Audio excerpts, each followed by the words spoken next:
It being 5 o'clock, I'd like to call the meeting to order. Chicken pie. Agenda review and disposition. Madam Chair, I do need a non-public session just strictly for personnel. Just a couple of contract changes.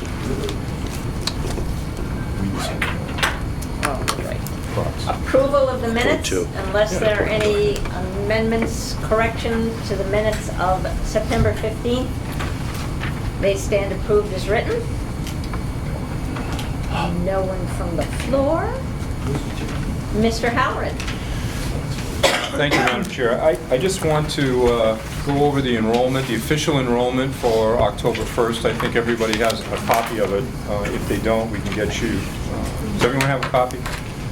I could use another one down here. Oh. We had given you the opening day enrollment, and we're actually up 4 since the opening day enrollment. So we're at 686. Last year, at this time, we were at 682. So we're up 4 from last year, and we're up 4 from our opening day enrollment. That will be the number that Mr. Parsons uses for the NHIAA for the next 2 years. That's our classification number. And we'll have to wait and see how that falls when all the other schools report. Throughout the SAU, though, we're down 3.6% across the SAU. Last year at this time, we had 1,961 students, and this year we have 1,890. The big difference, Plymouth is down 25 students, and Thornton is down 32 students. And that was a large group that went through Thornton last year, and so they're down, and they're lower grades. They're generally around 20 students a class, and their lower grades right now, kindergarten and first grade, are 13 and 15. So and then Plymouth is just the 8th grade that we sent was rather large, and this year's 8th grade is 60. But it looks like those classes are going to be somewhere between 35 and 50 over the next few years in Plymouth. So we'll keep an eye on it. We're projected next year, we're going to base the budget looking at 688 students. When you add Ashland in, the 8th grade right now is 174 students. So that would give us 688. So that's where our budget would be projected to be. I want you to know, throughout the SAU, homeschooled, we have 130 students, K through 12, being homeschooled. And at the charter school, there are 36 students that belong to schools within SAU 48. The majority of them, 13 from Rumney and 8 from Campton. So, and the rest are a smattering here and there. So that's where we are with enrollment. Yes. You didn't mean that 130 high school students would be... No, K through 12. K through 12. Yep. You know how many high school kids are being homeschooled? I can get you that We can number. get that number. I have that number. I can get you that number. Just piggyback on one statistic that Mark I got in the beginning of the week. We had 27 students withdraw or move, and we had 20 new incoming. So that usually balances itself out. So we didn't get that many new students coming in after Labor Day. So 27 leaving and 20 new students coming in from other districts. Also, I just want to go over the spring kneecap score for the high school. The state proficiency was at 33%. We were at 32%. But there is a small silver lining to this. If you look at, I think it was with your package too. It was a handout in your package on the back side, I think, of one of the papers. Last year, we had 25% below proficiency, and this year we have 15% below. And we're really looking at that. We have 53% of our students at partial proficiency. And what we've done is we're going in and looking at the questions that kids missed, see if there's a cycle to it to see if we're missing something. And also focusing in, we'll actually know who the students are that are right near there. When I looked at the SAU-wide data, we had a lot of people just below the cut point for proficiency.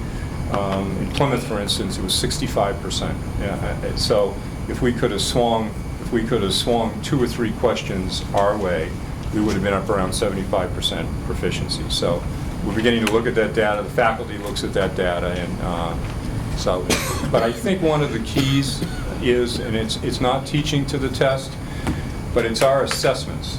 When we assess, we're gonna have to ask questions, inquiry questions, the very same way that the kneecap science exam is. I mean, that seems to be, I think, where some of our kids get tripped up. Instead of short answers or one-word answers or equations, there's more a thought process, an inquiry process in the kneecap test. So Mr. Parsons will be working with Kyla Welch and looking at assessments and how we ask questions on our regular test throughout the course of the year, so that when they see either the Smarter Balance test or the kneecap science test, it's not such a surprise or a shock to them in terms of test taking. Is that fair to say? That's absolutely correct. So we're on it. No one's happy with the scores. I'm sure the state's not happy, and we're certainly not happy. But we're just going to try and build and improve. But I am pleased that below proficiency has moved significantly. And that's my report, Madam. All right, thank you. And we have Jack Friedman with us as a student rep. Hi, nice to meet you. I'm Jack Friedman. I'm going to be the. Should I sit down, please? Okay. Yeah, you do whatever you want to think. Okay, I think sitting is good. But I'm Jack Friedman. I'm going to be the student rep for this year. So thank you for having me. I'm just going to report about what's been happening at the school. So the Student Senate successfully ran the freshman elections. I don't actually have with me who won, but I can tell you that everything went well. Homecoming was a success. The seniors won as usual, but we came in second, so that was a good showing for the juniors. But Lucy Crowley and I are going to be talking to a representative from the company that does the schools, the lunch and the food offerings, as representatives from the student council to discuss issues that a lot of kids have been talking about with the quality of the food and the flavor with certain things. But I think that's all I have to report. Thank you. Any questions? Yeah, I think if we just go around and introduce ourselves, you're not Great expected idea. to remember all the names. Okay, that's good. So Ross, why don't you start? Ross Beachman from Holdings. Nice to meet you. Sam Berkeley from Boris. Peter Petio from Campton. Walter Joyce from Thornton. Tim Darrell from Thornton. Catherine Hahn Ashland. Maureen Ebner, Plymouth. Mrs. Prescott. Susan Judd Wentworth. Carolyn Barron. Phil McCormick, Holdings. So it's John really nice Francis, to have a Facilities.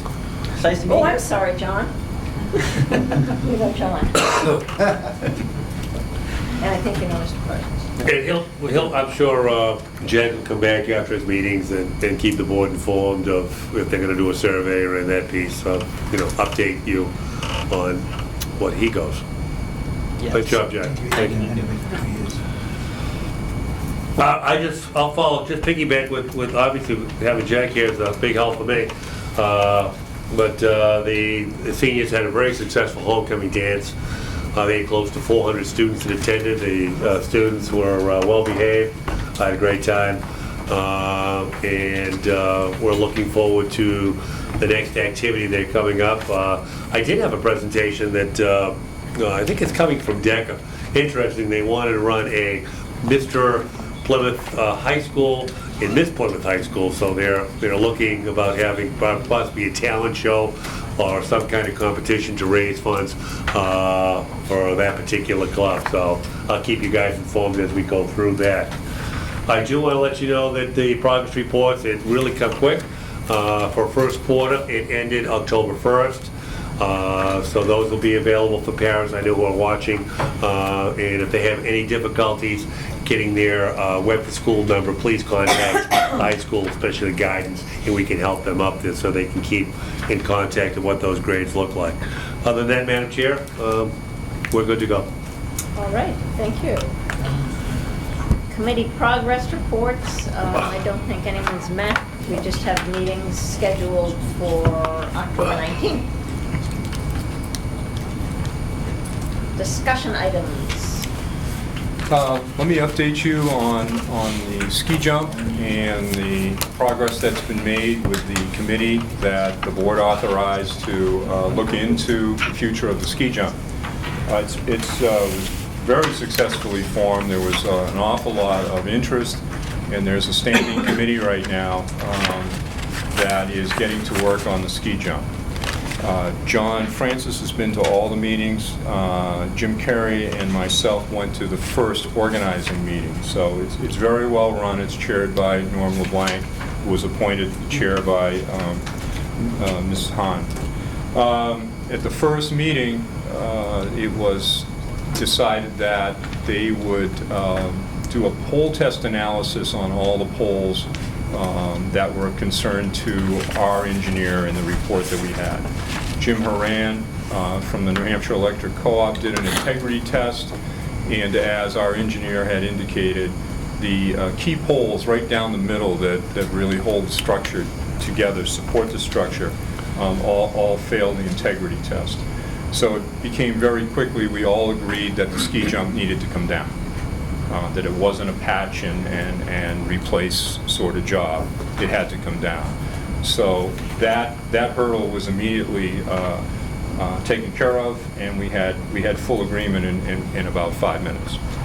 So the next issue was to engage an engineer, a licensed engineer that had structural capabilities and had experience with ski jump. So it's HEB, John? Yes. HEB from Conway, who designed the Kennett jump, was solicited by the group. The price came in at $7,000. I think it was a $2,500 or $2,000 cash commitment, and they would donate the rest. So the committee said that they would pay for the engineering study with private funds. Lisa Ash signed off on the study. So at this point, we're waiting for that study, the results of that study, that design to come to you. You will get that study. You will make the determination whether this is the structure that you want purchased, built here on the facility. The one decision for tonight is the demolition of the existing ski jump. And the Johnstons from Campton, who are in the construction business, have offered to take the ski jump down at no cost. So that is a major help. Are they gonna sell the poles as firewood? It's too rotten. As long as the poles go someplace. You don't. I don't much mind. But they are willing to begin that process as soon as this board grants permission for that to take place. As you know, we had done just a quick look at what the marketplace would bear. It's about a $7,000 job is the number that we had received prior to this. So it's a savings to the district since we took possession of the gift of the ski jump in whenever it was, 80 or so. So it's going to be taken down for free based on the vote by this board. So tonight, Madam Chair, the vote would merely be to allow the Johnstons to take down and dismantle and also take away the existing ski jump. Is it a motion? Yeah, I make Motion. Yeah. Okay, just a quick question. Is that Ellie Johnston or? That family, yeah, That the family, boys, okay. the boys, yeah. Okay. Do I have a second to that motion? Walter? All those in favor? Aye. Opposed and abstaining? Okay. So thank you. The fundraising has gone very well. There is a Fund Me page on Facebook that the rumor mill has is at about $41,000. The money will be made out to the district, and then the bills will be paid by the district, with people then allowed to use our employer ID number as a tax deduction. So I think that's gone very well. So In terms of a community project, I don't think I've seen one better, quite frankly, so it's gone very, very well. Mark, is there an estimate, have they given us an estimate of cost yet? What it would No. take? Okay. No, All right, that, so we don't have- Maureen, that's gonna, I think that's gonna come with the design that's made. And there's also, I understand there was some comments in the newspaper, there's no construction schedule yet. There's nobody has any idea. But I know that the design is being worked on as we speak. We don't have to approve, excuse me, we don't have to approve the engineer at this point, right? Well, it was approved. That was the one, Lisa signed. Lisa signed off on it, okay. Yeah, Okay. Lisa, who? Lisa Ash, as the vice chair. Oh, okay. I'm thinking of her as parking. No. No, vice chair. Okay. Well, she has several hats. Yes, she does. She does. Any other questions? Next issue is the thought of having a service contract for heating. We talked a little bit about this at our last meeting. I wanted the opportunity for John Francis to come and to, on a quiet night, to slowly walk through what this process is about and how we would go about doing this. If you think for a second all the things that we want to accomplish in the next few years, which is the renovation of this building, getting off fossil fuels, we're trying to do this at one step at a time, and the first thing to go after is what some of our neighbors have done very successfully, and that is a service contract for energy, heating, electric usage, and things like that. So I'm going to let John, who knows a lot more about it than I do, just kind of walk you through the process. Tonight's the night to ask any questions that you may have about the process in general. And then we're not near the specifics yet, but certainly John is well equipped to answer any questions that you have. So back last spring, late spring, we invited 4 companies that do service contracts and have done chip plans. They were, Honeywell was involved, EEI was involved, Johnson Controls was involved in Train. And since that time, we pared them down to 2, and at that point, I asked to have the consultant look at the final 2 and come up with his recommendation to see how it matched with what I was thinking.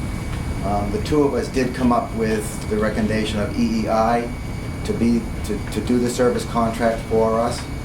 I did have, I don't know if is this in their packet, Mark? Yes. The letter? Yep. The letter of recommendation is in your packet, which kind of explains why. So I would like to get approval from you guys tonight to go ahead and move forward with developing the contract with EEI and our consultant for a couple reasons. I would like to get going, but most importantly, the end of this month, there is a Renewable Energy Fund grant that is due the 31st, and that grant supplies us with $200,000 to $700,000 in funds towards the project. So I really don't want to miss that opportunity to get that grant. So, and we're in talking with the service contract people, we're a very good candidate for that grant with what we're trying to accomplish. John, can you walk through what a contract is, how the contractor makes their money, and what do we have to do as a district? So there's no out-of-pocket expense to the district to join them into this endeavor. Basically, the savings that they're generating by the changes that they're making to our energy consumptions, such as a fuel change, such as HVAC changes, all those pieces all add up to savings per month, per year. And that's how they pay themselves with those savings. Most of them, I don't know yet where will fall, but most of them appear to fall in between 12 to 14 years that we're in business together, that we hang together. And then at that point, it becomes ours. So, What would we put in the budget for heating and fuel and things like that? we would continue to put our oil fund in the budget, because that's where the savings are coming from, and that's where we're gaining our savings from. So we budget generally somewhere around $200,000 to $250,000 a year in fuel costs. That's the line item that would be expended for this project. Yes, Tim? Do we share in the savings, or do they get to keep all of the savings? How does it? Some of them, they do. If we perform actually better than what they anticipated, there can be savings to us out of that. But I don't know it until they actually come in and actually do their energy study of the building, which even though we've had some done in the past, it's their neck on the line, so they want to do it themselves. And I understand that. So, I mean, I know where most of them are. So is it a set price? Is it a set price based on what they estimate we're going to spend, and if we overspend, they take the liability? and They if take the underspend, liability, they take- correct. Ross? So if I understand what you're saying, Mark, we're going to have a line item for heating oil that we're not going to expend for heating oil. You'd be expending it for this contract. Your budget wouldn't change. It would say heating oil, 200 or 250,000, whatever we estimate it to be. But out of that line item, it would be paying this service contract. In return for that, these folks will build a biomass plant and take their payments from that line item. Okay. But if you're the average citizen looking at the budget, Yep. it's going to say fuel oil, $200,000, and we're not going to raise and appropriate spend $200,000 on fuel oil anymore. We're going to spend it on EEI, or whoever Right. is doing this, Right. and they're going to heat the building for that. Yes. But we can't call it that, we have to call it heating oil? Well, we can call it Budget? anything we want. Okay. I'm sure there's a line item that Dan Rossner will come up with that DRA has, because it's all around us, so Okay. I'm sure there's some line item. I But that's, I feel more comfortable with that than I would But call it. that's the amount of money, fuel though. oil. Yeah. Yep. And it will, and if we do this in 2016, Mhm. we'll take the 2015 number, and that's the number that we're gonna operate off for the next 14 years? You'll be looking at your oil numbers, your oil prices, to generate that number as we go through, because we know what our consumptions are. So, that, I there are don't know some, that you answered my question. Will the number fluctuate each year as the price of oil changes each year? I believe it does. Okay. So it won't be a flat $200,000 is what we're spending this year, and that stays the number for the next, we have to keep upping that number if the price of oil is up. Correct. And then that's when you get into the area that refers to your question. I mean, if oil were to jump sky high, then the savings are so great that that's when we may see Money back. money back even over and above, because the savings are big. What do you want us to do tonight? I would like to get approval to go ahead and move forward with EEI. And Do I we get also- to meet the representatives of the EEI? Did we have a meeting I didn't make or something? We can do that. Well, I mean, we're signing a pretty significant contract with these people, and Well, my We- next move is to develop that contract. Yeah, they're preparing the RFP Right. for the marketplace. That's what they'd be doing. They're preparing that. RFP, request for proposals. Okay. so, all right, so when we're done, we won't be contracting with the EEI, we'll be contracting with somebody else. Yes. Because they're not the Well, they- builder. EEI is who our service contract, performance contract will be with. But and now I just got lost. Yeah, I'm Who's the guy lost. you've been working, Horton? Steve Horton is Yes. our consultant, Okay. and he is also recommending that EEI, that we hand the service contract to EEI. Is the company. So what role does EEI, They They would be the service contract. They're the ones that would build this plant. Mark, are the wood pellets or wood chips a separate item? Uh, Or is it? EEI, E is also recommending that EEI, that we hand the service contract to EEI. Is the company. The wood pallet is part Is that of, included in the, whatever we were gonna spend for oil? Would that, or would that be a separate item we'd have to account for? no, that would be included in that line. So it's not oil, it's gonna be called, like Ross said, It's- fuel consumption, it's or fuel. fuel contract, or Right. heating contract. Right. And the oil goes away, but we're gonna basically spend roughly the same dollar amount. That's where their baseline is, and from Right. there we work forward. Right. I guess I'm still confused as to what we're agreeing with. We're not agreeing to a contract with EEI for a wood burning plant yet. No, I Okay. want to get approval to go ahead and move forward to build the contract so that we can see what that looks like. When We're we not just create signing the it. contract, or something else. We're not building anything yet. No. Okay, so we are just letting them develop a contract, which they would bring back to us. Correct. Okay. And we need that, I guess you need that 30Y. Because I have to move forward with somebody. If you want to go on a service contract. Right, if you Yeah, want to do it. I'm just trying to understand what we're agreeing to, because it's, so much of it's been done Gotcha. without us being part of it, Yeah. and now all of a sudden we're Yeah. signing contracts, and I just want to be careful what No, we're signing. I'm not asking you to sign a contract, and I'm just asking, out of the four, I have to move forward with one of the four, and one of the four is EEI. This was your recommendation? Yes. What was the reasoning for going with a service contract as opposed to a regular contract that we might have had? Well, it would have been including a heating plant within a bond. Within a bond, okay. And we've not been successful 2 times in a row. So they're gonna build a heating plant for us, and in 15 years, we're gonna take it over, and we have our heating plant.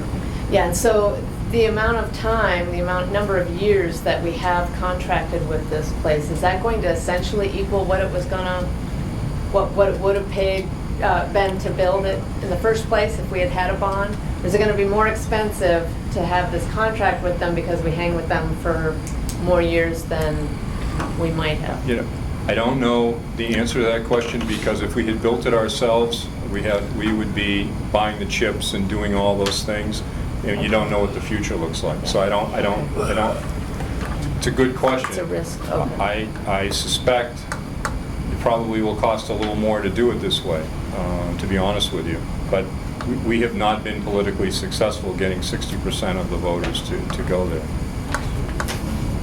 And you can develop those numbers at the time that we want to, quote, sign the contract to actually have them do it. Sure, Okay. sure. Would there be any energy conservation rebates that the district could access to offset and/or generate revenue also? So that would actually lower maybe that cost of what it would have. John's been very successful working with the New Hampshire Electric Co-op on all the programs that the co-op has offered. The co-op's done a great job in conservation and grant work with homeowners and ourselves. So, Because there are several of them, and that's getting to the nitty-gritty pieces of how that contract is ready and who receives what, who gets paid what, and that's all in coming up with the cost of what that So looks John like. moves forward with EEI. They would come in, and then you then would take a look at that contract, ask them all the questions, the technical questions, and then make a determination whether you want to do this, or we put it off for a year, don't do it. I mean, that's your call as the elected reps. And there's no cost to move forward at this point in time. No. So they're developing this contract on their own nickel. With our consultant, who Yes, has but- done many of I them. mean, cost-wise, they're taking a flyer Yep. and proposing it. Okay. Yes. I move we authorize administration to move forward with EEI and the development of a service contract. To review. Yeah. Is there a second to that? Be done by next Tuesday. Walter? All those in favor? Aye. Opposed and abstaining? Thank you. We will, when it comes in, we'll have the facilities committee, then we may have a special night for facilities. All board members obviously are invited, and we'll walk through that and answer any questions that you have. And then at that point, you can make a determination as what you want to do. The question of the PUC's Renewable Energy Fund grant, is it all right to go ahead and move forward with that? Does anyone have Going any? after that grant? Do you need a vote on that, or is Yes. that just a? Yep. So do I hear a motion to? So moved. So moved, seconded by Phil. So that motion, I'm sorry, is to go ahead and give John permission to move ahead with With the that grant? Energy Department grant Yes. to help fund this Yep. project. John, I have a question. I know this is a relatively new thing, these boilers for schools and stuff, but they've been out there 15 years in town. What's the shelf life on them? The wood boilers? Yeah. Yeah, they've been around a long time. A What's long the time. shelf life? How long are they last? 50 plus. Oh. And I mean, with obvious breach Oh, yeah, rebuild and, maintenance and stuff, you know, sure. there's a 10-year hit, there's a 20-year. Yeah. Yep. Hasn't Merrimack Valley and Pennacook, they went years ago. with- 7 or 8. 7 or 8 years ago. Yeah, Easy. And Because we that's went where- down. Yeah. Did you go down? Yeah. I didn't, but John and some of these Yep. guys. And Neil Barry was up here a couple times early on for the 1 or 2 times we tried to No, get that's this worked approved. well for them. Done very well. I know Interlakes has just gone on to a service contract this year. We And, got the college, we got Grafton County, there's all kinds of them.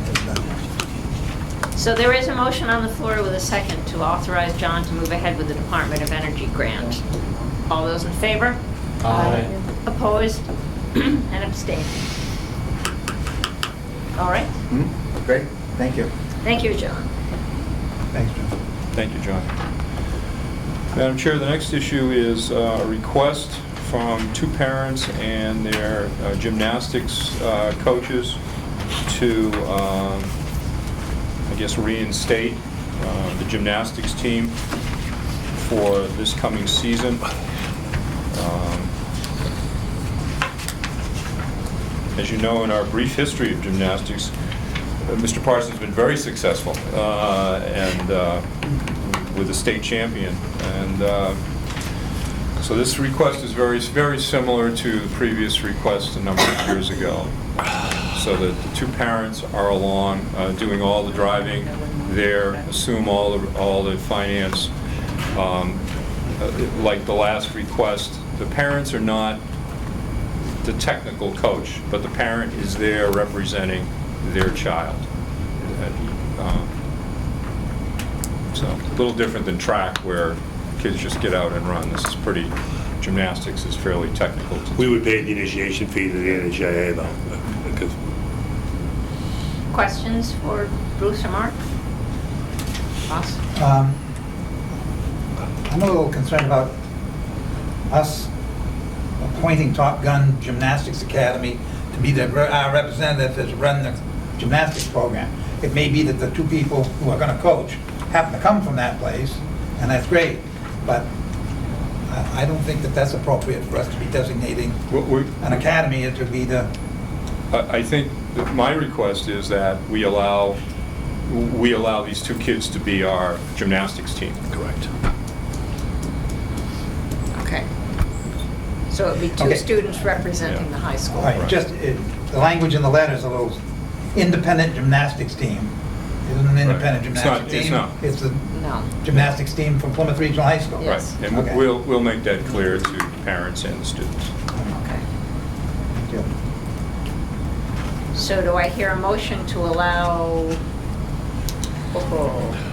Heather Tabitha? and Carrie. What's that? Heather and Carrie? No, Heather and No. The 2 No. students. Those are Yeah, coaches. Stacy. Tabitha And Taylor. and Stacy. Taylor. No, Tabitha and Taylor. Yeah. Yes. correct. To represent To Plymouth Regional High represent. School at the... Yes. Tabitha Lowe. Ross, are you making that motion? Yes, I am. Second to that motion, Lisa? But you need All a- those in favor? You need a certified Aye. academy coach. Opposed? That's And all. abstaining. But it's Plymouth Regional High School. Correct. All right. If you We have had the same thing, we had the... And one other piece of business, Madam Chair, there's a letter addressed to the superintendent that really belongs in the bailiwick of the school board. naming request. So I passed that along to you, and I know that Policy and Budget is looking at naming criteria and things like that. So I would suggest that this request be sent off to Policy and Budget. I would like to do that, so. You don't need a vote on that, do you? No, just send it off to the subcommittee Yes. for a recommendation. Please.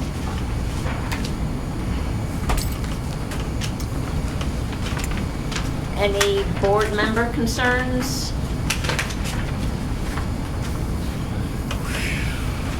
Privilege of the floor? Do I hear a motion to go into non-public session for personnel? Seconded by Carolyn, Ross, and Peter. I'm sure Phil says yes.